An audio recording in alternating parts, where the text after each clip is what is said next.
শুরু হলো সব খবর, কম সময়ে সব খবর একসাথে। আগামী 1 ঘন্টায় দেশ বিদেশ, খেলা, বাণিজ্য, বিনোদন সহ সব ধরনের খবরই আপনাদের জানাবো আমি সৌমিত্র শুভ্র। খবরটা খুব বড় করে বলবো না, কিন্তু যতখানি বলবো তাতে করে আপনি জেনে যেতে পারবেন আজ কোথায় কি হল। নিয়মিত এই আয়োজনে স্বাগত জানাচ্ছি আপনাদের সবাইকে। বিএনপি চেয়ারপারসন খালেদা জিয়ার জামিন আবেদনের ওপর বৃহস্পতিবার আবারও শুনানি হবে। তবে তার আগে বিএসএমএমইউকে খালেদা জিয়ার সবশেষ শারীরিক অবস্থার প্রতিবেদন দিতে বলেছেন আদালত। দুপুরে বিচারপতি ওবায়দুল হাসান ও বিচারপতি কে এম জহিরুল হকের হাইকোর্ট বেঞ্চ শুনানি শেষে বিএসএমএমইউকে 26 ফেব্রুয়ারির মধ্যে প্রতিবেদন দেওয়ার নির্দেশ দেন। এছাড়া খালেদা জিয়া উন্নত চিকিৎসার জন্য সম্মতি দিয়েছেন কিনা সেটি জানাতেও বিএসএমএমইউকে নির্দেশ দেওয়া হয়। খালেদা জিয়ার আইনজীবী বলেন, খালেদা জিয়া 5 মিনিটও দাঁড়িয়ে থাকতে পারেন না, এই অবস্থায় তার উন্নত চিকিৎসা প্রয়োজন। অ্যাটর্নি জেনারেল বলেন, খালেদা জিয়ার শারীরিক অবস্থার কথা আবেদনে কোথাও উল্লেখ নেই। পূর্বে যে জামিন আবেদন খারিজ হয়েছে, এই আবেদনও সেটির মতো। উন্নত চিকিৎসার জন্য খালেদা জিয়ার জামিন চেয়ে মঙ্গলবার হাইকোর্টে আবেদন করেন আইনজীবী। আমরা মনে করি যে মেডিকেল যে রিপোর্টটা আসবে সেই রিপোর্টটা কারেক্ট রিপোর্ট আসবে এবং সেই কারেক্ট রিপোর্টের উপরে ভিত্তি করে আদালত পরবর্তী আদেশ দেবেন এবং ইনশাআল্লাহ আমরা আশাবাদী। বেগম খালেদা জিয়া চিকিৎসাটা চলছে কিনা বা শুরু হয়েছে কিনা, এই দুটি বিষয় আদালত জানতে চেয়েছে এবং আগামী বুধবারের ভিতরে রিপোর্ট দাখিল করা হবে এবং বৃহস্পতিবার এটা আবার তালিকায় থাকবে পরবর্তী শুনানির জন্য। বিএনপি মহাসচিব মির্জা ফখরুল ইসলাম আলমগীর বলেছেন, তারা দেশের সর্বোচ্চ আদালতে বিশ্বাস করেন, তবে ফ্যাসিস্ট সরকার আদালতেও হস্তক্ষেপ করছেন। সকালে জাতীয় প্রেস ক্লাবের সামনে মানববন্ধনে তিনি এই মন্তব্য করেন। মির্জা ফখরুল বলেন, সরকার পদত্যাগ করলেই রাজনৈতিক সংকট নিরসন হবে। খালেদা জিয়াকে ষড়যন্ত্র করে মিথ্যা মামলায় সাজা দেওয়া হয়েছে, জামিনের হক থেকে তাকে বঞ্চিত করা হচ্ছে। উচ্চ আদালত থেকে বিএনপি চেয়ারপারসন জামিন পাবেন বলে আশা প্রকাশ করেন ফখরুল। জাতীয়তাবাদী শ্রমিক দলের মানববন্ধনে তিনি অভিযোগ করেন, দেশের সব গণতান্ত্রিক প্রতিষ্ঠান ধ্বংস করছে সরকার। প্রত্যাশা করব যে বিচার বিভাগ তার স্বাধীনতাকে রক্ষা করবেন এবং সত্যিকার অর্থে এই মামলায় যে রায় হওয়া উচিত সেই রায় দেবেন। কারণ তাকে আটকে রাখার কোন বিধান আপনারা নেই, যা রেখেছেন বেআইনি ভাবে আটকে রেখেছেন। গণতন্ত্রকে পুনঃপ্রতিষ্ঠিত করে দেশের এবং খালেদা জিয়াকে মুক্ত করে দেশে সত্যিকার অর্থে একটা গণতান্ত্রিক ব্যবস্থা করবেন। বিএনপি চেয়ারপারসন খালেদা জিয়াকে সরকার রাজনৈতিকভাবে ভয় পায় বলেই কারাগারে আটকে রেখেছে বলে অভিযোগ করেছেন দলটির স্থায়ী কমিটির সদস্য আমির খসরু মাহমুদ চৌধুরী। দুপুরে জাতীয় প্রেস ক্লাবের একটি অনুষ্ঠানে তিনি বলেন, খালেদা জিয়ার শারীরিক অবস্থা অবনতির দিকে যাচ্ছে, এই অবস্থায় সরকার তাকে মুক্তি না দিয়ে মৃত্যুর দিকে ঠেলে দিচ্ছে বলে অভিযোগ করেন তিনি। বলেন, সরকার বিচার বিভাগের মতো স্বতন্ত্র একটি প্রতিষ্ঠানকে ধ্বংস করেছে। ওনার যে বয়স, ওনার যে স্বাস্থ্য, যে অবস্থায় উনি আজকে আছেন, মৃত্যুর দিকে ওনাকে ঠেলে দিচ্ছেন, সেই কারণে ওনার বেল দেওয়ার কথা। আইনের শাসন শুধু নয়, তাদের মধ্যে যে ভয় কাজ করছে, সেই ভয়ের কারণে দেশনেত্রী বেগম খালেদা জিয়ার মুক্তি হচ্ছে না। খালেদা জিয়ার দুর্নীতির মামলা রাজনৈতিক না, এক্ষেত্রে সরকারের করণীয় নেই বলে মন্তব্য করেছেন তথ্যমন্ত্রী ডক্টর হাসান মাহমুদ। সচিবালয় কেবল নেটওয়ার্ক ডিজিটালাইজেশন নিয়ে ব্রিফিং শেষে তিনি কথা বলেন। জানান, খালেদা জিয়ার বিরুদ্ধে দুর্নীতির মামলা সাবেক তত্ত্বাবধায়ক সরকারের করা, এ নিয়ে বিএনপি নেতারা রাজনীতি করছেন। এ সময় আগামী 1 বছরের মধ্যে দেশের সব কেবল নেটওয়ার্ক ডিজিটালাইজড করার নির্দেশ বাস্তবায়নের আহ্বান জানান তথ্যমন্ত্রী। তাকে আদালত জামিনকে দিবে কি দিবে না সেটি উচ্চ আদালতের ব্যাপার, এখানে সরকারের কোনো কিছু করণীয় নেই। তবে আমি মনে করি যে বেগম খালেদা জিয়া দুর্নীতির দায়ে শাস্তিপ্রাপ্ত আসামি, এই বিষয়টিকে তারা রাজনৈতিক রূপ দেওয়ার চেষ্টা করছেন। পৃথক দুর্ঘটনায় রাজধানীতে 2 বন্ধু নিহত হয়েছেন, আহত হয়েছেন 14 জন। বেলা 12টার দিকে উত্তর হাউস বিল্ডিং এলাকায় বাসের ধাক্কায় মোটরসাইকেল আরোহী রাসেল ফাহাদ নিহত হন।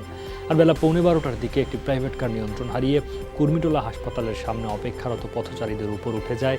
এতে নারী ও শিশুসহ 14 জন আহত হন। তাদের মধ্যে 4 জনের অবস্থা আশঙ্কাজনক, তারা বিভিন্ন হাসপাতালে চিকিৎসাধীন রয়েছেন। আমরা মানিকনগর থেকে আসতেছিলাম তো উত্তরার দিকে, তো হাউস বিল্ডিংয়ের সামনে হঠাৎ করে বাস ডান থেকে বামে এত জোরে চাপ দিছে, মানে ওদের উপর দিয়ে চলে গেছে, ধাক্কা দিছে, দেওয়ার পর পিছে জিয়া ছিল ওর উপর দিয়ে চাক্কা উঠাই দিছে, আর ও হলো ডিগবাজি খেয়ে বাইকের সাথে বাড়ি খেয়েছে। হেলমেট ছিল মাথায়, সামনের জন্য আর পিছের জন্য হেলমেট ছিল, কিন্তু গাড়ি একবার উঠাই দিছে। পিছের থেকে বাসটায় আরে সাইডে চাপ মারছে, চাপ মারায় এই প্রাইভেট কার কি যায়া সিএনজি আলারে মারছে, সিএনজি আলা বাইঙ্গা যে উপরে উঠছে। ওদেরকে তুলে দেওয়ার পর ওখানে ওদেরকে মারি মানে উপর দিয়ে নিয়ে যাওয়ার পর ওইখানে এটা ভেঙে ফেলে ওই দিক দিয়ে চলে গেছে। ক্লামটা ভাঙা সিএনজিটা একেবারে উপরে উঠে গেছে। সিএনজিটা যদি না থাকতো তাহলে মনে হয় সামনে যে করে ছিল সবই যেত আর কি। যারা অপেক্ষমান যাত্রী তাদের উপরে এইভাবে উঠিয়ে দেওয়া, এটা একেবারেই আমি বলবো ড্রাইভারের নির্বুদ্ধিতা এবং তার যে বিবেকবিহীন যে কর্মকাণ্ড।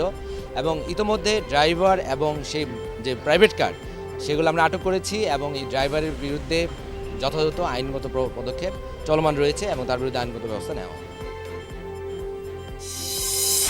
গাজীপুরের কালিয়াকৈরে বাস উল্টে প্রাণ গেল মামের, আহত হয়েছেন অন্তত ৫ জন। আর ভোরে ঢাকা টাঙ্গাইল মহাসড়কে দুর্ঘটনা ঘটে।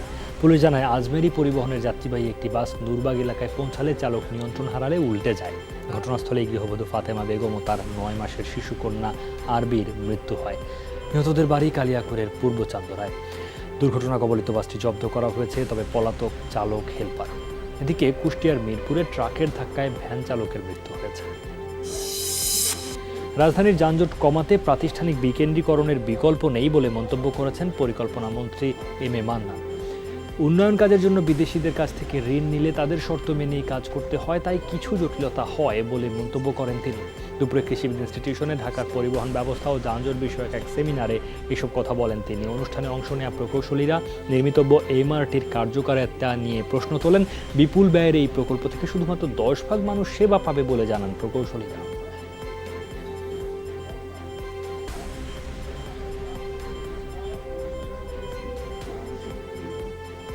প্ল্যানিংটা আমরা কি করতে পারি পুরোপুরি, কারণ ঋণ নেই, ঋণের সঙ্গে আবার কিছু কথাবার্তা আসে যে এইটাই করা যাবে, আমাদেরকে জিজ্ঞেস করতে হবে, আমাদের থেকে পরিষ্কার করে নিতে হবে, নাহলে পারবে না, ইত্যাদি ইত্যাদি।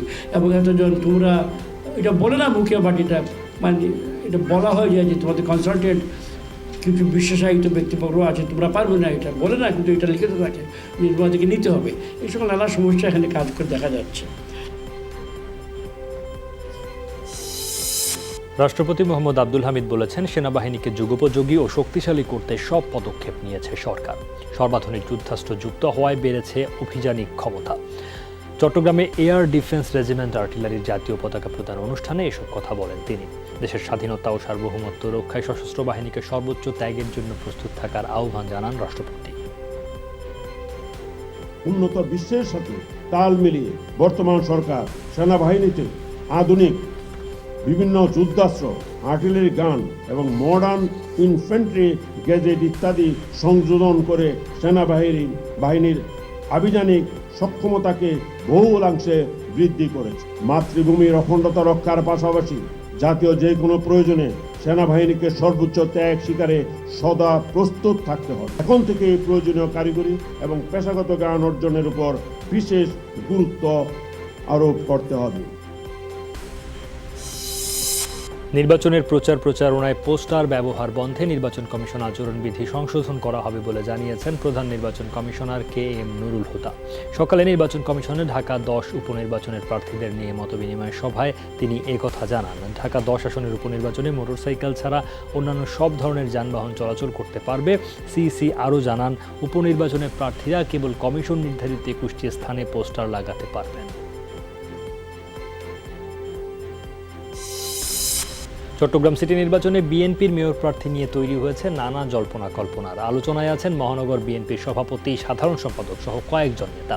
সবাই দলের মনোনয়ন পাওয়ার ব্যাপারে আশাবাদী। তবে শেষ পর্যন্ত কে পাচ্ছেন ধানের শীষের টিকিট তা জানা যাবে দলের হাইকমান্ডের সাথে প্রার্থীদের সাক্ষাৎকারের পর। 12 বছর ধরে আমি কাজ করে যাচ্ছি, কাজে ওভারঅল জনগণের একটা অকুণ্ঠ সমর্থন আমার প্রতি রয়েছে। একজন ডাক্তার হিসেবে, একজন সমাজসেবক হিসেবে আশাবাদী ছিলাম যে আমরা মেয়র নির্বাচন হলে সেক্ষেত্রে আমার বিষয়টা বিবেচনা করা হবে। তো আমরা সেই ব্যাপারে সাংগঠনিকভাবে এবং মানসিকভাবে আমাদের প্রস্তুতি আছে। কোথায় কার কি দরকার আমি প্রবলেমগুলি জানি, কোথায় প্রবলেম আছে এটা আমি জানি, যার কারণে এগুলি সমাধান আমার থেকে ভালো কেউ দিতে পারবে না। সিটি কর্পোরেশন ছিলাম 16 বছর, সিডি ছিলাম 3 বছর, এবং এই চট্টগ্রামের উন্নয়নে যথেষ্ট ভূমিকা আমার আছে এবং অভিজ্ঞতা আছে। চট্টগ্রামে 4 নং চান্দগাঁও ওয়ার্ড কাউন্সিলর সাইফুদ্দিন খালেদ সাইফু সহ অন্তত 1 ডজন বিতর্কিত কাউন্সিলর আওয়ামী লীগের সমর্থন পাওয়ায় চরম ক্ষুব্ধ তৃণমূলের নেতাকর্মীরা। নানা অপকর্মে অভিযুক্ত বিতর্কিত এসব কাউন্সিলরদের দেয়া সমর্থন প্রত্যাহার করে নেয়ার দাবি জানিয়েছেন তারা। তবে নেতারা জানিয়েছেন সিদ্ধান্ত এসেছে দলের কেন্দ্র থেকে। ওনার ভাইও বিএনপি করে, ওনার চাচা স্বাস্থ্যবাহী যারা আছে সবাই জমাত, তার বিভিন্ন কর্মকাণ্ড তদন্ত করা হোক। অনেক বিতর্কিত কামের জন্য আমরা ওনার সাথে দীর্ঘদিন ধরে নেই। প্রতারণা করে যদি এই ধরনের মনোনয়ন বাগিয়ে নিয়ে আসেন, তাহলে এই জিনিসটা গ্রহণযোগ্যতা কতটুকু? আমরা তো অবশ্যই এটার রিভিউ চাই, এটার প্রতিজ্ঞা চাই। আমাদের 95% কারেক্ট হয়েছে এবং অনেক যাচাই বাছাই করে যাদের শুদ্ধভাবে পাওয়া গেছে তাদেরকে মনোনয়ন দেওয়া হয়েছে। দেশের 63,000 প্রাথমিক বিদ্যালয়ে হয়ে গেল স্টুডেন্টস কাউন্সিল নির্বাচন। এখন চলছে ভোট গণনা। তৃতীয়, চতুর্থ ও পঞ্চম শ্রেণীতে হচ্ছে প্রতিনিধি নির্বাচন। সকাল 9টা থেকে একযোগে ভোট গ্রহণ শুরু হয়, চলে দুপুর 1টা পর্যন্ত। প্রতিনিধি হতে ভোট যুদ্ধে নামে 8 লাখেরও বেশি প্রার্থী। ভোট কেন্দ্রের presiding officer, polling agent, police ও আনসারের দায়িত্ব পালন করে শিশুরাই। স্কুলের শিক্ষকরা পুরো নির্বাচন প্রক্রিয়ার দেখভাল করেন। এই নির্বাচনের মধ্য দিয়ে শিশুদের মাঝে গণতান্ত্রিক মূল্যবোধ তৈরি হবে বলে মনে করছেন সংশ্লিষ্টরা। অনেকে বই ছিঁড়ে যায়, ড্রেস থাকে না, আমি তাদেরকে সেভাবে সাহায্য করতে চাই। দরিদ্র আছে আমাদের বিদ্যালয়ে অনেক, তাদেরকেও সাহায্য করতে চাই। আমি আমার বিদ্যালয়ে পরিষ্কার পরিচ্ছন্নতা রাখবো, বিদ্যালয় ক্লাসরুমে পরিষ্কার পরিচ্ছন্নতা রাখবো, বিদ্যালয়ে মাঠে যদি কোনো ময়লা আবর্জনা থাকে তাহলে ময়লা ডাস্টবিনে তুলে ফেলাবো। এর মাধ্যমে একেবারে শিশু অবস্থা থেকেই তারা গণতন্ত্রের প্রতি একটা তাদের ধারণা এবং উৎসাহ তৈরি হয় এবং গণতান্ত্রিক ভিত রচিত হয়। অডিট আপত্তিতে বিটিআরসির পাওনা দাবি ইস্যুর সুরাহা প্রক্রিয়ার অংশ হিসেবে 1,000 কোটি টাকা জমা করেছে গ্রামীণফোন। আজ দুপুরে বিটিআরসি কার্যালয়ে 1,000 কোটি টাকার পে অর্ডার নিয়ে যান গ্রামীণফোনের ডিরেক্টর ও head of regulatory affairs Hossain Sadat সহ প্রতিনিধি দল। বিটিআরসির পক্ষে এই টাকা গ্রহণ করেন সংস্থাটির চেয়ারম্যান মোহাম্মদ জহুরুল হক। এই 1,000 কোটি টাকা যখন বিটিআরসির পাওনা দাবির অঙ্ক চূড়ান্ত হবে, তখন সেই অঙ্কের সঙ্গে সমন্বয় করা হবে। এখন এই টাকা জমা দেওয়া হয়েছে গ্রামীণফোনের রিভিউ আবেদনে আপিল বিভাগের নির্দেশে। গ্রামীণফোনের কাছে বিটিআরসির নিরীক্ষা বাবদ পাওনা 12,580 কোটি টাকা। Misunderstanding is better than no understanding. তবুও তো মিসআন্ডারস্ট্যান্ডিং হয়েছিল অনেক দিন। এই টাকাগুলোর জন্য অনেক কথাবার্তা হয়েছে। সরকার তার প্রাপ্য অর্থের কিছু অংশ হলেও পাইল, এটা জনগণের টাকা, এবং এই টাকা দেওয়ার জন্যে আমি গ্রামীণফোনকে ধন্যবাদ দেই। তারা দেরিতে হলেও ব্যাপারটি বুঝতে পেরেছে। টাইফয়েড প্রতিরোধে কার্যকারিতা হারাচ্ছে অ্যান্টিবায়োটিক। এরই মধ্যে পাকিস্তান সহ 7 দেশের তৃতীয় প্রজন্মের অ্যান্টিবায়োটিকও ব্যর্থ প্রমাণিত হয়েছে। ভারত থেকে সরাসরি ক্রয় পদ্ধতিতে টিকা আমদানি করে পরিস্থিতি সামাল দেওয়ার চেষ্টা করছে পাকিস্তান। বাংলাদেশেও বাড়ছে টাইফয়েড আক্রান্ত শিশুর সংখ্যা। সর্বাধুনিক টিকা আমদানি করতে না পারলে পরিস্থিতি ভয়াবহ হতে পারে বলে আশঙ্কা বিশেষজ্ঞদের। স্বাস্থ্যমন্ত্রী বলছেন, শিগগিরই এই টিকা আনবে সরকার। যখন এই ব্যাকটেরিয়াটা আসবে তখন আমরা যদি এটা করি, তখন হয়তো বা এটাকে আমরা আনতে পারবো না, আমরা দেরি করে ফেলেছি। কিউতে আমি জানি যে পিচ্ছি কিউতে 4 থেকে 5টা দেশ অলরেডি আছে। টিকা ওখান থেকেই আনবো যদি আনতে হয়, যে টিকা WHO অনুমোদিত, এবং বেশিরভাগ টিকাই গাভীর থেকে আমরা পেয়ে থাকি। বিশুদ্ধ পানি কীভাবে ঘরে ঘরে সাপ্লাই করা যায়, কীভাবে দেওয়া সম্ভব, এটা সরকারের মাথায় নিশ্চয়ই আসে। তারা এটা আরও উদ্যোগ নেয়। করোনা ভাইরাস বিশ্বব্যাপী ছড়িয়ে পড়ায় বাংলাদেশিদের ভ্রমণে সতর্ক হওয়ার পরামর্শ দিয়েছেন IEDCR পরিচালক ডাক্তার মির্জাদি সেব্রিনা ফ্লোরা। মহাখালীতে নিয়মিত সংবাদ সম্মেলনে তিনি এই আহ্বান জানান। বলেন, দেশে এখনও কারো মধ্যে এই ভাইরাস শনাক্ত হয়নি। বিদেশ ফেরত কাউকে সন্দেহ হলেই পর্যবেক্ষণ করা হচ্ছে। কোভিড-19 কেউ আক্রান্ত হলে রাজধানীর 3টি হাসপাতাল প্রস্তুত রাখা হয়েছে। চলাফেরায় সতর্ক হওয়া ও মাস্ক পরার পরামর্শ দেয় IEDCR পরিচালক বলেন, চীন ফেরত মানেই করোনা আক্রান্ত নন।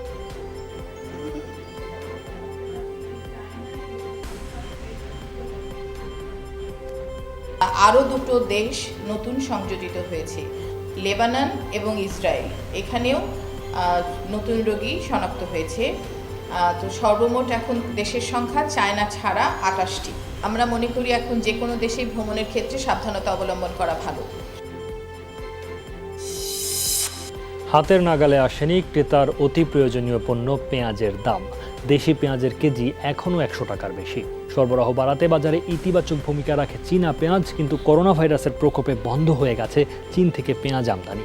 পাইকারি এবং খুচরা বাজারে এখন চীনের পেঁয়াজ নেই। অন্যান্য দেশের পেঁয়াজ থাকলেও দাম বেশি। ওদিকে দেশি পেঁয়াজ উঠতে শুরু করলেও দাম পাচ্ছে না কৃষক। দাম পারলে তো আমাদের কষ্ট হয়ে যায়, বাজার করা কষ্ট হয়ে যায়, সংসার ব্যয় বাইরে জায়গা, ছেলে মেয়ে আছে, পড়ালেখার খরচ বাইরে জায়গা, সব দিক দিয়ে যায়। চীনা পেঁয়াজ আসতেছে না, মানে অনেক কমে গেছে। এখন বর্তমান বাজারের দাম অনেক কম। যে পেঁয়াজ ছিল 60 টাকা 70 টাকা, সেই পেঁয়াজ এখন বর্তমানে 48 টাকা বেচতেছে। শিপমেন্ট দিছিল, ওদের শিপমেন্ট শেষ, ওদের যে শিপমেন্ট ওদের দেশও পেঁয়াজ শেষ। অনেক জায়গা থেকে আমরা পেঁয়াজ আনছি, যেমন তুরস্ক বা মিশর থেকে। ভারতের পরে চীন একটা ভালো আমাদের উৎস ছিল আমাদের পেঁয়াজের জন্য, ফলে সেই প্রভাবটা সরাসরি বাজারের ভিতরে আসছে। বিশ্বজুড়ে করোনা ভাইরাস বা কোভিড-19 আক্রান্ত হয়ে এ পর্যন্ত মৃত্যু হয়েছে 2466 জনের। আক্রান্তের সংখ্যা প্রায় 79,000। গত 24 ঘন্টায় চীনে আরও 97 জনের মৃত্যু হয়েছে। চীনের বাইরে 33 দেশে 1200-র বেশি আক্রান্তের কথা জানিয়েছে বিশ্ব স্বাস্থ্য সংস্থা। আরও একজনের মৃত্যু হয়েছে ইরানে। ইউরোপের দেশ ইতালিতেও আক্রান্তের সংখ্যা বাড়ছে দ্রুত। মহামারী ঠেকাতে সর্বোচ্চ সতর্কতা জারি করেছে রোম। বেশ কিছু শহরকে পৃথক করে রাখা হয়েছে, চলছে কোয়ারেন্টাইন। মার্কিন প্রেসিডেন্ট নির্বাচনে ডেমোক্রেট প্রার্থী বাছাই প্রক্রিয়ায় আরও এক ধাপে এগিয়ে গেলেন বার্নি স্যান্ডার্স। নেভাদা ককাসে বড় ধরনের জয় পেয়েছেন ভারমন্টের সিনেটর। আইওয়া ও নিউ হ্যাম্পশায়ারের তুলনায় রাজ্যটিতে ভালো অবস্থানে সাবেক ভাইস প্রেসিডেন্ট জো বাইডেন। তৃতীয় অবস্থানে আছেন সিনেটর এলিজাবেথ ওয়ারেন। নিউ হ্যাম্পশায়ারের ভোটাভুটিতে দ্বিতীয় অবস্থানে থাকা পিট বুটাজাজ আছেন তালিকার 4 নম্বরে।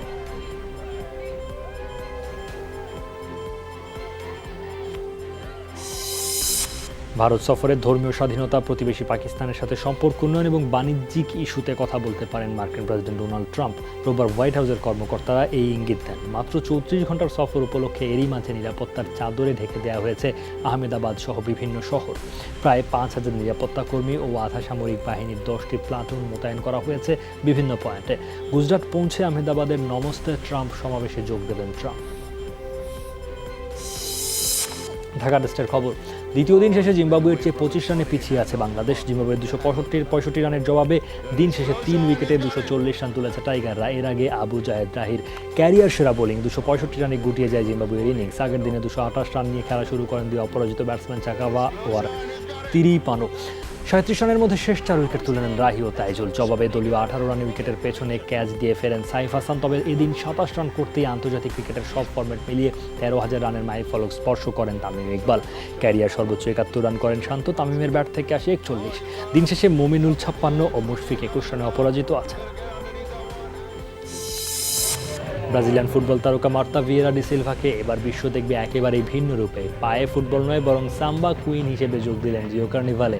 এবারের আয়োজনে বেলফোর্ড রোজো সাম্বা স্কুলের থিম সকার লেজেন্ডস, যাতে রানীর আসনে বসানো হলো ফিফার টানা 6 বছরের সেরা নারী খেলোয়াড় মার্তাকে। আগামী 26 ফেব্রুয়ারি নামছে ব্রাজিল কার্নিভালের পর্দা।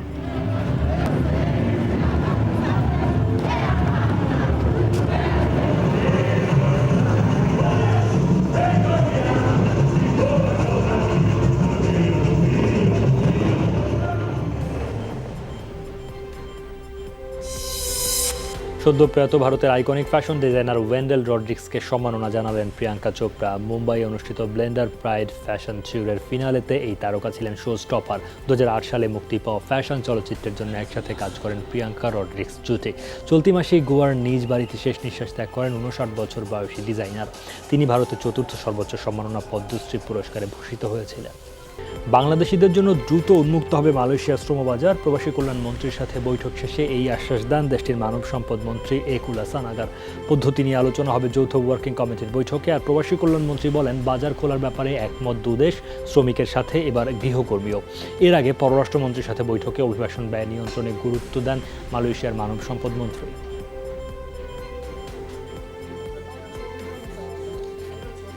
We want workers from Bangladesh, so that is why I decided to come. Bangladesh থেকে আমরা কর্মী নিতে চাই, এ কারণে আমার এখানে আসা। কিছু বিষয়ে আমরা আলোচনা করেছি, আরও কিছু বিষয় আছে যা যৌথ ওয়ার্কিং কমিটির বৈঠকে আলোচনা হবে। আশা করি দ্রুতই চূড়ান্ত হবে। We hope it can be finalized as soon as possible. আমরা এক জায়গায় একমত হয়েছি যে মার্কেট আমাদেরকে খুবই শিগগিরই খুলতে হবে। হাউস হোল্ড ওয়ার্কার্স যারা আছে ওটাও কিন্তু আমরা মালয়েশিয়ার জন্য এবার আমরা ওপেন করব। রাজশাহীর পুঠিয়ার শ্রমিক নেতা নুরুল ইসলাম হত্যার ঘটনায় পুঠিয়া থানার তৎকালীন ওসি শাকিল উদ্দিন সহ 3 পুলিশ কর্মকর্তাকে দায়ী করে বিচার বিভাগীয় তদন্ত হয়েছে। এরপরেও আবার আপিল কেন, এই প্রশ্ন তুলেছেন আপিল বিভাগ। আজ মামলার শুনানিতে বিচারপতি হাসান ফয়েজ সিদ্দিকীর নেতৃত্বাধীন আপিল বিভাগের বেঞ্চ এ প্রশ্ন তোলেন। এ বিষয়ে শুনানির জন্য আগামী রবিবার দিন ধার্য করেছেন আদালত। গত 1 ডিসেম্বর শ্রমিক নেতা নুরুল হত্যা মামলা তদন্তের জন্য পিবিআইকে নির্দেশ দিয়েছিলেন আদালত। এর আগে গেল 11 নভেম্বর ওসি শাকিল উদ্দিন সহ ঘটনার সাথে 3 পুলিশ কর্মকর্তার সম্পৃক্ত পায় বিচার বিভাগীয় তদন্ত কমিটি। 10 বছর আগে জামালপুরে কিশোর শাহজামাল স্বাধীন হত্যা মামলায় বিচারিক আদালতে মৃত্যুদণ্ড পাওয়া 5 আসামির মধ্যে একজনকে যাবজ্জীবন দিয়ে বাকি 4 জনকে খালাস দিয়েছেন হাইকোর্ট। রায়ের বিরুদ্ধে আপিল করবে রাষ্ট্রপক্ষ। দুপুরে আসামিদের আপিল, জেল আপিল ও ডেথ রেফারেন্সের ওপর শুনানি করে বিচারপতি কৃষ্ণা দেবনাথ ও বিচারপতি মোহাম্মদ মাহবুবুল ইসলামের হাইকোর্ট বেঞ্চ এ রায় দেন। মোবাইল ফোন নিয়ে বিতণ্ডার জেরে রশিদপুর কওমি মাদ্রাসার 10ম শ্রেণীর ছাত্র শাহজামাল স্বাধীনকে 2010 সালের 23 মার্চ রাতে হত্যা করা হয়। টাঙ্গাইলে কৃষক আব্দুল আউয়াল হত্যা মামলায় ছেলেসহ 4 আসামিকে মৃত্যুদণ্ড দিয়েছেন আদালত। দুপুরে অতিরিক্ত জেলা ও দায়রা জজ দ্বিতীয় আদালতের বিচারক ফারহানা ফেরদৌস রায় দেন। রায়ে প্রত্যেক আসামিকে 20,000 টাকা করে জরিমানাও করেন বিচারক। দণ্ডপ্রাপ্তরা হলেন ওই কৃষকের ছেলে ভাঙ্গুড়ি দক্ষিণপাড়া গ্রামের আসাদুজ্জামান মিয়া, তার সহযোগী লকিম উদ্দিন, আব্দুল মান্নান এবং জহিরুল ইসলাম। মামলায় বলা হয়েছে 2013 সালে জমি সংক্রান্ত বিরোধের জেরে আব্দুল আওয়ালকে খুন করেন আসামিরা। এই ঘটনায় পুলিশ বাদী হয়ে 5 জনকে আসামি করে মামলা করে। দণ্ডপ্রাপ্ত সব আসামি পলাতক রয়েছে। তদন্ত করে দেখা যায় যে এই যে ছেলে যিনি বাদী হয়েছিলেন আসাদুজ্জামান তার নাম, তিনি সম্পত্তির বঞ্চিত হওয়ার কারণে তার পিতাকে তার সহযোগী জহিরুল ইসলাম, আব্দুল মান্নান এদের সহযোগিতায় মোট 4 জনের সহযোগিতায় হত্যা করেন। বান্দরবানে আওয়ামী লীগ নেতা হত্যার ঘটনায় এখনো মামলা হয়নি, আটকও হয়নি কেউ। পুলিশ জানিয়েছে মামলা প্রক্রিয়াধীন, জড়িতদের ধরতে বিভিন্ন স্থানে অভিযান চালাচ্ছে আইন শৃঙ্খলা রক্ষা বাহিনী। হত্যাকাণ্ডের ঘটনায় এলাকায় থমথমে অবস্থা বিরাজ করছে, জোরদার করা হয়েছে নিরাপত্তা ব্যবস্থা। শনিবার সন্ধ্যায় বান্দরবান সদর থেকে প্রায় 10 কিলোমিটার দূরে জামছড়িপাড়ায় দুর্বৃত্তদের গুলিতে নিহত হন 7 নম্বর ওয়ার্ড আওয়ামী লীগ সভাপতি বাঞ্ছনু মার্মা। আতঙ্কে মারা যান আরও একজন। গুলিবিদ্ধ অন্তত 5 জন হাসপাতালে চিকিৎসাধীন। এদিকে আওয়ামী লীগ নেতা বাচ্চনু মার্মা হত্যার প্রতিবাদে বান্দরবানে বিক্ষোভ সমাবেশ করেছেন নেতাকর্মীরা। সকালে শহরের বঙ্গবন্ধু মুক্ত মঞ্চে এই কর্মসূচির আয়োজন করা হয়। এতে অংশ নেন আওয়ামী লীগ ও এর সহযোগী সংগঠনের নেতাকর্মীরা। এ সময় আওয়ামী লীগ নেতা বাচ্চনু হত্যার ঘটনায় গভীর উদ্বেগ প্রকাশ করেন তারা। দাবি জানান হত্যায় জড়িতদের অবিলম্বে গ্রেফতারের, অন্যথায় কঠোর কর্মসূচির হুঁশিয়ারি দেন নেতাকর্মীরা। সেই সাথে পাহাড়ে অবৈধ অস্ত্র উদ্ধারের দাবিও জানানো হয়। কুমিল্লা এক যুবককে ছুরিকাঘাতে হত্যার ঘটনায় 2 জনকে আটক করা হয়েছে। দুপুরে নগরীর পুরাতন চৌধুরীপাড়ায় অভিযান চালায় পুলিশ ও নিহতের স্বজনরা জানান, গতকাল শহরের পশ্চিম চাঁদপুরের বাড়ি থেকে শরীফুলকে ডেকে নেয় সাগর, রাজীব ও হাসান। পরে তাকে ছুরিকাঘাতে হত্যা করা হয়।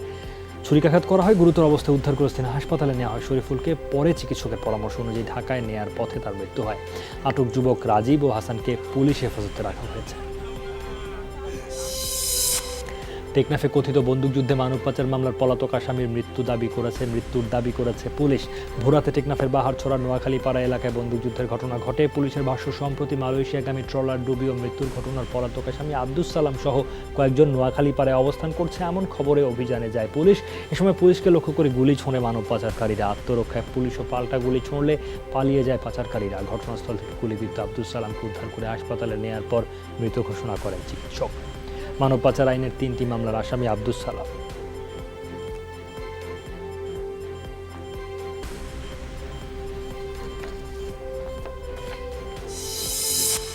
ঢাকা উত্তর সিটির তুলনায় দক্ষিণ সিটিতে ডেঙ্গু ঝুঁকিপূর্ণ এলাকা বেশি। উত্তরে 10 ভাগ এবং দক্ষিণে 12 ভাগ ঝুঁকিপূর্ণ এলাকা চিহ্নিত করেছে স্বাস্থ্য অধিদপ্তর। এডিসের বংশ বিস্তারের উৎস হিসেবে নির্মাণাধীন ভবনগুলোকে বেশি দায়ী করা হচ্ছে। ঢাকা উত্তরের 12, 16, 28 ও 31 নম্বর ওয়ার্ড ও উত্তরা 4 নম্বর সেক্টরে মশার জন্য ঝুঁকিপ্রবণ এলাকা বলছে স্বাস্থ্য অধিদপ্তর। দক্ষিণের 5, 6, 11, 16, 36 ও 41 নম্বর ওয়ার্ডে এডিসের উপযুক্ত স্থান বেশি, তাই এই এলাকাকে ঝুঁকিপূর্ণ বলা হয়েছে। এখানে যেখানে ঝুঁকিপূর্ণ পাওয়া গেছে পানি ড্রাম এবং বিশেষ করে কনস্ট্রাকশন সাইট যে সমস্ত জায়গায় নির্মাণ কাজ হচ্ছে সেই সমস্ত জায়গায় যে পানির ড্রামগুলো ব্যবহার করা হয় সেইখানে বেশি পেয়েছে। যেখানে মশার বংশবৃদ্ধি হয়, জন্ম হয়, সেই উৎস যদি ধ্বংস না করে তাহলে মশার ওষুধ ছিটিয়ে আর মাঝে মাঝে লার্ভার ওষুধ দিয়ে কোনো কাজ হবে না। সবসময় বলে আসছি যে সমন্বিত কাজ করতে হবে। সমন্বিত কাজ ছাড়া যেটা আমরা বারবার বলি, সক্ষমতা বলি, সেটা সিটি কর্পোরেশনে বলি, ডিজি হেলথে বলি, স্থানীয় সরকার মন্ত্রণালয়ে বলি, আসলে আমরা ওইরকম সমন্বিত কোনো পরিকল্পনা কিন্তু এখন আমরা তৈরি করতে পারি নাই। সাইনবোর্ডে বাংলা ভাষা নিশ্চিতে রাজধানীর উত্তরা এলাকায় সচেতনতামূলক কার্যক্রম চালিয়েছে ঢাকা উত্তর সিটি কর্পোরেশন। সকাল থেকে উত্তরার বিভিন্ন স্থানে উত্তর সিটি কর্পোরেশনের একটি দল যায়। যেসব প্রতিষ্ঠানে ইংরেজিতে লেখা সাইনবোর্ড ব্যবহার করছেন তাদের সাবধান করে দেওয়া হয়। নির্ধারিত সময়ের মধ্যে এসব সাইনবোর্ড না সরালে দণ্ড দেওয়া হবে বলে জানায় ডিএনসিসি। 2014 সালের একটি রিট পিটিশনের প্রেক্ষিতে আদালত নাম ফলক, বিলবোর্ড, ব্যানার ইত্যাদি বাংলায় লেখা বাধ্যতামূলক জানিয়ে আদেশ দেয়।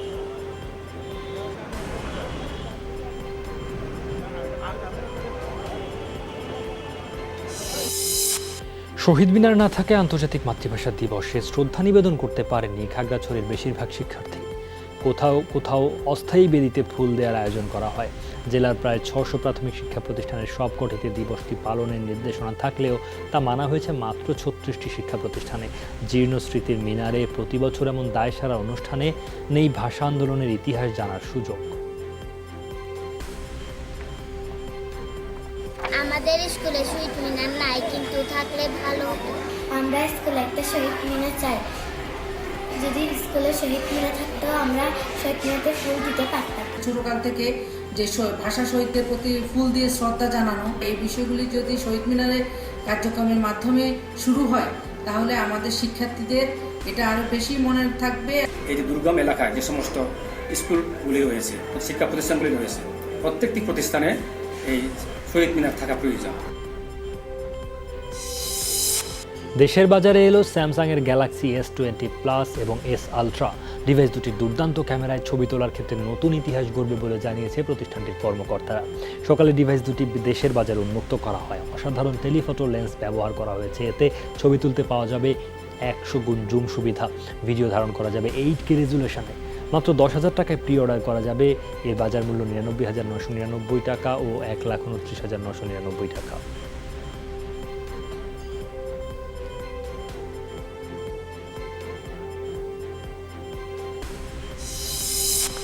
শেষ দিকে আরও বেশি জমজমাট হয়ে উঠেছে অমর একুশে গ্রন্থমেলা। এখন দর্শনার্থীর চেয়ে পাঠক ক্রেতার উপস্থিতি বেশি, তাই বেড়েছে বইয়ের বেচা বিক্রি। আজ মেলার গেট খোলার সাথে সাথেই ক্রেতা দর্শনার্থীর উপচে পড়া ভিড় দেখা গেছে। এবারের মেলায় এখন পর্যন্ত 4000-এর মতো নতুন বই এসেছে। বিক্রেতারা জানিয়েছেন জনপ্রিয় লেখকদের সঙ্গে তাল মিলিয়ে নবীন লেখকদের বইও বিক্রি হচ্ছে। মেলার শেষ দিনগুলোতে বেচা বিক্রি আরও বাড়বে বলে প্রত্যাশা প্রকাশকদের। বইমেলা প্রাঙ্গণে সহকর্মী ফারহানা ন্যান্সি রয়েছেন, তিনি সরাসরি যুক্ত হয়েছেন ইতোমধ্যে। আর ন্যান্সি, বলা যায় অমর একুশে গ্রন্থমেলা শেষ সপ্তাহে এসে পড়লো, আর মোটে 6 দিন আছে মেলার।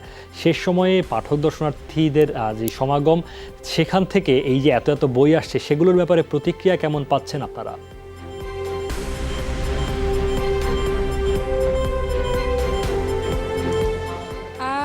সৌমিত্র, আপনি ঠিকই বলেছেন, মাত্র আর কদিন রয়েছে বইমেলা শেষ হতে, প্রাণের মেলা শেষ হতে। তাই কিন্তু যারা বই কিনবে এবং ভালো বইয়ের খোঁজ একদম প্রথম থেকে করছিল, তারা কিন্তু এখন পুরো দমে বই বিক্রি করছে, বই কিনছে। এবং যারা বিক্রেতা রয়েছে তারাও কিন্তু তাদের যে বই বিক্রির যে ঝুলি, সেই ঝুলি কিন্তু বিক্রি হচ্ছে, একদম জমজমাট বলা যায়। একটু বলে রাখি যে এই পর্যন্ত পাঠকের হাতে কিন্তু 3,785টি নতুন বই চলে এসেছে আজকে, এবং আজকে নতুন 154টি নতুন বই পাঠকের হাতে এসেছে। নতুন নতুন গল্পের বই এসেছে, উপন্যাস এসেছে, কবিতার বই এসেছে। প্রতিদিনই অনেক নতুন নতুন লেখক আসছে। এর মধ্যে থেকে পাঠক আসলে গুণগত মানসম্পন্ন বই, বলা যায় ভালো লেখা কিন্তু খুঁজে ফিরছে নতুন লেখকদের মধ্যেও, এবং পুরনো যারা রয়েছে তাদের মধ্যে থেকেও পাঠক খুঁজে বেড়াচ্ছে। একটু বলতে চাই, আজকের মেলার সারাদিনের যদি 3-4 পর থেকে মেলার কার্যক্রম বলতে হয়, মেলায় আজকে অনেকে এসেছে এবং গ্রন্থ উন্মোচন মঞ্চ রয়েছে, সেইখানে স্বরাষ্ট্রমন্ত্রী এসেছিলেন, তিনি 2টো বইয়ের উদ্বোধন করেছেন। পররাষ্ট্রমন্ত্রী এসেছিলেন, তিনি একটি বইয়ের গ্রন্থ উন্মোচন করেছেন। এছাড়া লেখক বলছি যে যারা নতুন লেখক রয়েছে তারা কিন্তু বই নিয়ে কথা বলছে। লেখক পাঠকের যে যোগাযোগ, সেই যোগাযোগ বাড়িয়ে দিচ্ছে লেখক বলছি সেই মঞ্চ। আর একটু বলতে চাই যে পাঠক, আপনি বলছিলেন কিছুক্ষণ আগে যে দর্শনার্থী কিন্তু আসলে কমে গেছে, এখন কিন্তু আসলে পাঠক যারা বই কিনবে তারাই কিন্তু বেশি আসছে, এবং অনেকে বারবার আসছে যে ভালো আরেকটি বই যদি কিনে সারা বছরের জন্য মেলা একবারই হয়, সেই ঝুলিটা যদি বাড়ানো যায়, সেই অপেক্ষায় আসলে আসছে, মেলা ঘুরছে, তাদের পছন্দের বই। অনেক শিক্ষার্থীকেও কিন্তু দেখেছি যে তারা দল বেঁধে আসলে মেলায় এসেছে বই কিনতে। সৌমিত্র। ন্যান্সি, আপনাকে ধন্যবাদ। দক্ষিণ সুদানের বিরোধী দলগুলোকে সাথে নিয়ে অন্তর্বর্তীকালীন জোট সরকার গঠন করেছেন দেশটির প্রেসিডেন্ট সালভা কির। বিদ্রোহী গোষ্ঠীগুলোর প্রধান রিয়েক মাচার ভাইস প্রেসিডেন্ট হিসেবে শপথ নেন। এর একদিন আগেই বিলুপ্ত করা হয় সালভা কিরের নেতৃত্বাধীন সরকার। অন্তর্বর্তী সরকারের প্রেসিডেন্ট হিসেবে শপথ নেন তিনি। জাতিগত বিভাজন এবং ক্ষমতার দ্বন্দ্বে দক্ষিণ সুদানে কয়েক দশক ধরে চলে সংঘাত, যাতে প্রাণ যায় প্রায় 4 লাখ মানুষের, বাস্তুচ্যুত হয় অন্তত 10 লাখ। সিরিয়া সংঘাত ইস্যুতে জার্মানি, ফ্রান্স ও রাশিয়ার নেতাদের সাথে আলোচনায় বসতে চলেছেন তুরস্কের প্রেসিডেন্ট রিসেপ তাইয়েপ এরদোগান। শনিবার জানান 5 মার্চ অনুষ্ঠিত হবে এ বৈঠক, তবে আলোচনার স্থান নির্ধারণ হয়নি। ইদলিবে সাম্প্রতিক উত্তেজনাকে কেন্দ্র করে আলোচনার আহ্বান জানান এরদোগান। কদিন ধরেই সিরিয়ার সীমান্তে রুশ আসাদ জোটের সাথে তুর্কি বাহিনীর সংঘাত চলছে। ইরানের পার্লামেন্ট নির্বাচনে বড় জয় পেয়েছে রক্ষণশীলরা। 208 আসনের মধ্যে 171টিতেই জয় পেয়েছেন সর্বোচ্চ নেতা আয়াতুল্লাহ খোমেনির অনুসারীরা। ফলে বেসরকারিভাবে নির্বাচিত হয়েছেন রক্ষণশীল প্রার্থীদের প্রধান মোহাম্মদ বাকের কালিবফের নেতৃত্বাধীন প্রার্থীরা। সর্বশেষ পাওয়া তথ্য অনুযায়ী তেহরানে সবচেয়ে বেশি ভোট পেয়েছেন কালিবফ। এরপরই রয়েছেন সাবেক ইসলামী দিক নির্দেশনা বিষয়ক মন্ত্রী সাইয়দ মোস্তফা মির সালেম। সোমবার আনুষ্ঠানিক ফল ঘোষণা করা হবে। তুরস্ক ইরান সীমান্তে 5.7 মাত্রার ভূমিকম্পে প্রাণ হারিয়েছেন কমপক্ষে 7 জন। রোববার সকালের এই প্রাকৃতিক দুর্যোগে ভেঙে পড়েছে 1000-এর বেশি ঘরবাড়ি। ভূমিকম্পটি দেশের দক্ষিণ পূর্বাঞ্চলীয় 43টি গ্রামে অনুভূত হয়। নিহতদের মধ্যে 3টি শিশু রয়েছে। ধারণা করা হচ্ছে ধ্বংসস্তূপের নিচে এখনও চাপা পড়ে আছেন অনেকে। ভারী যন্ত্রপাতির মাধ্যমে তল্লাশি অভিযান চালাচ্ছে ফায়ার সার্ভিস। মাশরাফি বিন মুর্তজাকে অধিনায়ক করে জিম্বাবুয়ের বিপক্ষে 3 ম্যাচ সিরিজের জন্য 15 সদস্যের দল ঘোষণা করেছে বিসিবি। গেল জুলাইয়ে শ্রীলঙ্কা সিরিজে ওয়ানডে দল থেকে বাদ পড়েছেন 7 ক্রিকেটার, আর জায়গা করে নিয়েছেন 8 জন। প্রথমবারের মতো ওয়ানডে দলে নাইম শেখ, দীর্ঘদিন পর ইনজুরি কাটিয়ে ফিরেছেন সাইফুদ্দিন। 8 মাসের ব্যবধানে এই দলে 7 পরিবর্তনের সাথে যোগ হয়েছেন আরও 1 ক্রিকেটার। বাদ পড়েছেন বিজয়, সৌম্য, রুবেল, সাব্বির, সৈকত, তাসকিন, ফরহাদ রেজা। মাশরাফির অধিনায়কত্বে নতুন 8 ক্রিকেটার থাকছেন এই স্কোয়াডে। ইতালির ফুটবল লিগ সিরিয়াতে প্রভাব পড়েছে করোনা ভাইরাসের, যার কারণে আজ 3টি ম্যাচ স্থগিত করা হয়েছে। ইতালির প্রধানমন্ত্রী জুসেপ্পে কন্তে শনিবার এক সংবাদ সম্মেলনে এই ঘোষণা দেন। ভেনেতো ও লম্বার্ডি অঞ্চলে রোববারের সব খেলাধুলা স্থগিত করেছেন দেশটির ক্রীড়ামন্ত্রী ভিনসেন্জো স্পাদাফোরা। সামাজিক যোগাযোগ মাধ্যমের অফিসিয়াল অ্যাকাউন্টে খেলা স্থগিতের খবর জানিয়েছে ইন্টার। ও লম্বার্ডিতে স্কুল অফিস বন্ধ রয়েছে। করোনা ভাইরাসে আক্রান্ত হয়ে ইতালিতে প্রথম মৃত্যুর পর সেখানে 10টি শহর বন্ধ ঘোষণা করা হয়।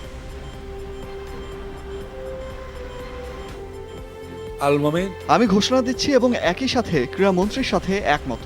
যদিও এরই মধ্যে জানানো হয়েছে ভেনেতো এবং লম্বার্ডি অঞ্চলের রবিবারের সকল খেলা বন্ধ। পরবর্তী নির্দেশনা খুব দ্রুতই জানানো হবে। ইংল্যান্ডের রকস্টার ক্যাথেড্রালে দর্শনার্থীদের জন্য বিশাল আকার এক চাঁদ সাজালেন শিল্পী লিউ জেরাম। পৃথিবীর একমাত্র উপগ্রহের 3D মডেল এটি, যা আয়তন ও ব্যাসে প্রায় 7 মিটার।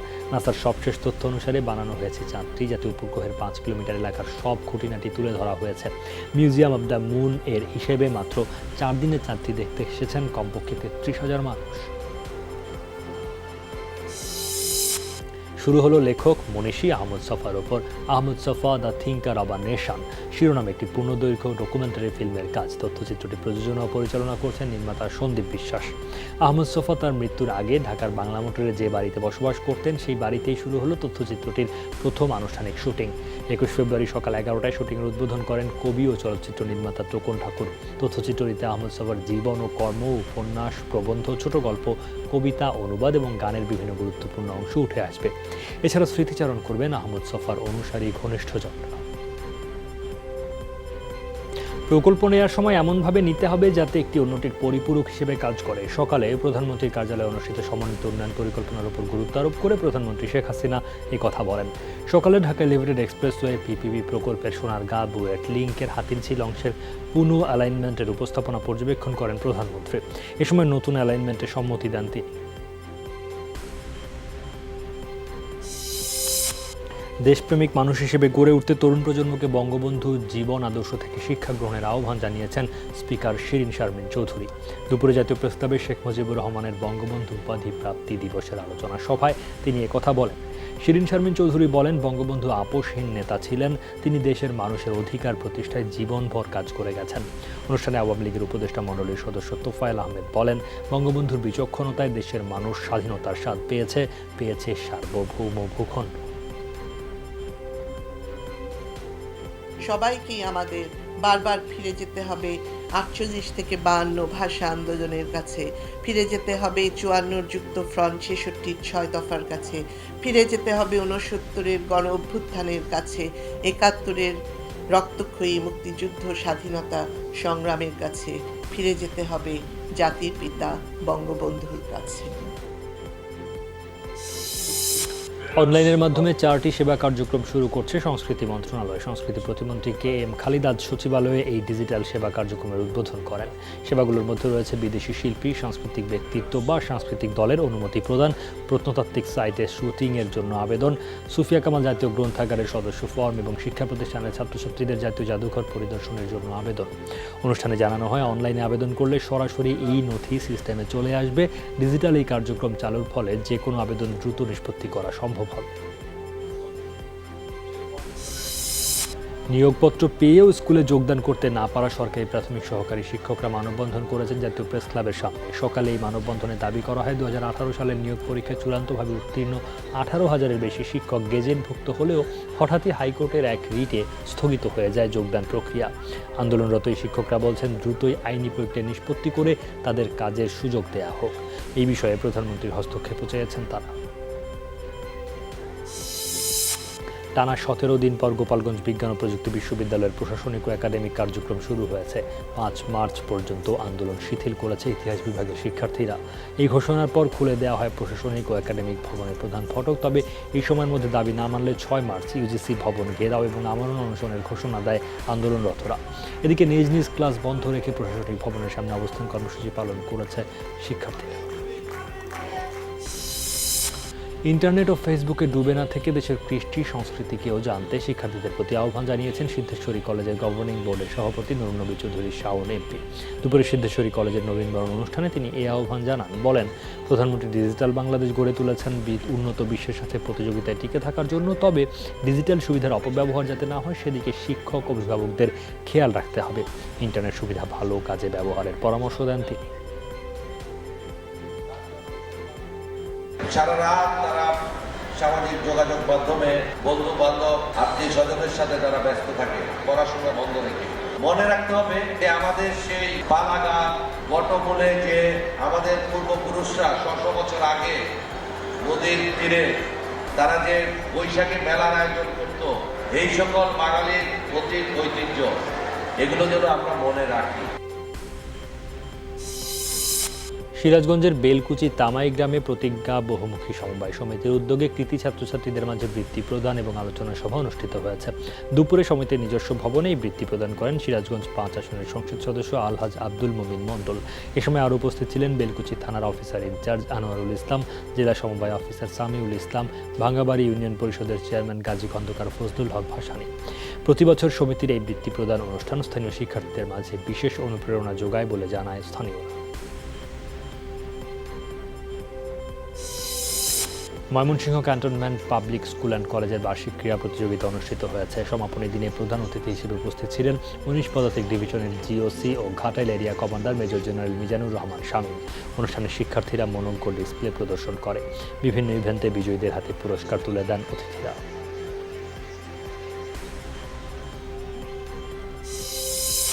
নোয়াখালী সদরে অগ্নিকাণ্ডে পুড়ে গেছে ১৫টি ব্যবসা প্রতিষ্ঠান। শনিবার গভীর রাতে নোয়াহাট বাজারে এই ঘটনা ঘটে। ফায়ার সার্ভিস জানায়, বৈদ্যুতিক শর্ট সার্কিট থেকে মিলন নামে এক ব্যবসায়ীর তেল ও গ্যাসের দোকান থেকে আগুনের সূত্রপাত হয়। মুহূর্তেই তা ছড়িয়ে পড়ে। আগুন ধরে যায় পাশের দোকানগুলোতে। খবর পেয়ে ঘটনাস্থলে আসে ফায়ার সার্ভিসের ২টি ইউনিট। স্থানীয়দের সহায়তায় ২ ঘন্টার চেষ্টায় আগুন নেভায় দমকল বাহিনী। ভোলা সরকারি কলেজে হয়ে গেল পিঠা উৎসব। ক্যাম্পাসের ছায়াবিথি চত্বরে সকাল থেকে বিভিন্ন স্টলে প্রদর্শিত হতে থাকে হরেক স্বাদের পিঠা। আয়োজকরা জানান, পিঠা উৎসবে কলেজের ১৬টি বিভাগের শিক্ষার্থীরা স্টল দেয়। সব স্টলে নবাবী সেমাই, হৃদয়হরণ, বাহারি গোলাপ, গামা, মুরালি, শামুক, বিবিখানা সহ নানা নামের মুখরোচক পিঠা তৈরি করা হয়। শিক্ষার্থীদের হাতে তৈরি গ্রাম বাংলার এসব ঐতিহ্যবাহী পিঠার স্বাদ নিতে ভিড় করেন স্থানীয়রা। গোপালগঞ্জে শুরু হয়েছে ৭ দিনব্যাপী এসএমই পণ্য মেলা। জেলার পৌর পার্কে মেলার উদ্বোধন করেন জেলা প্রশাসক শাহিদা সুলতানা। মেলায় অংশ নিয়েছে বিভিন্ন পণ্যের ৫০টি স্টল। কর্তৃপক্ষ বলছে, ক্ষুদ্র ও মাঝারি শিল্প উদ্যোক্তাদের উৎপাদিত পণ্যের প্রচার, প্রসার, বিক্রি ও বাজার বাড়াতে এই মেলার আয়োজন। মেলা প্রাঙ্গণে প্রতিদিন সন্ধ্যায় অনুষ্ঠিত হবে সাংস্কৃতিক অনুষ্ঠান।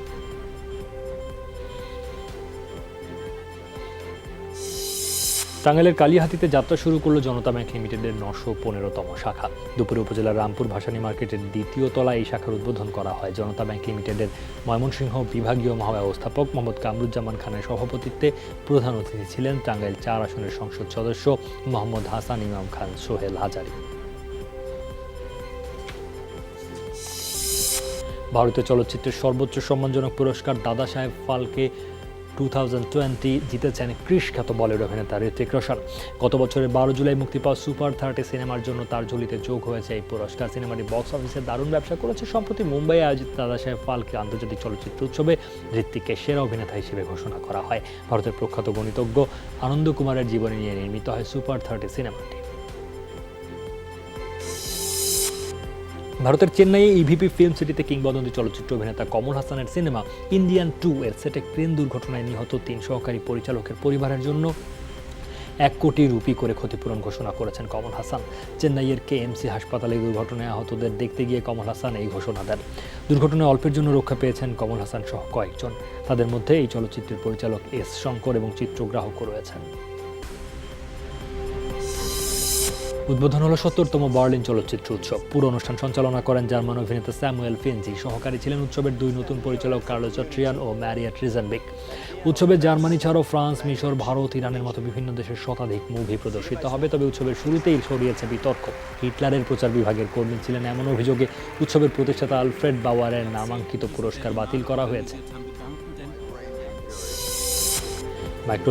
মাইক্রোস্কোপিক স্কার্ট, সাইকেডেলিক প্রিন্ট আর গাঢ় রং নিয়ে মিলান ফ্যাশন উইকের শীতকালীন কালেকশন সাজালো ইতালিয়ান ব্র্যান্ড ভার্সাস।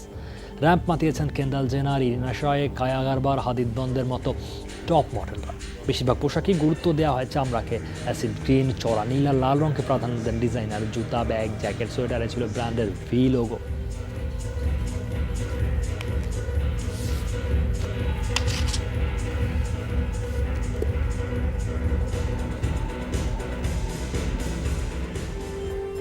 এই ছিল আজকের সব খবরে। যে কোনো সংবাদ সবার আগে জানতে চোখ রাখুন যমুনা টেলিভিশনে। ভিজিট করুন আমাদের website, Facebook page, YouTube channel. Log in করুন www.যমুনা.tv, Facebook/যমুনা টেলিভিশন, YouTube/যমুনা টিভি বিডি।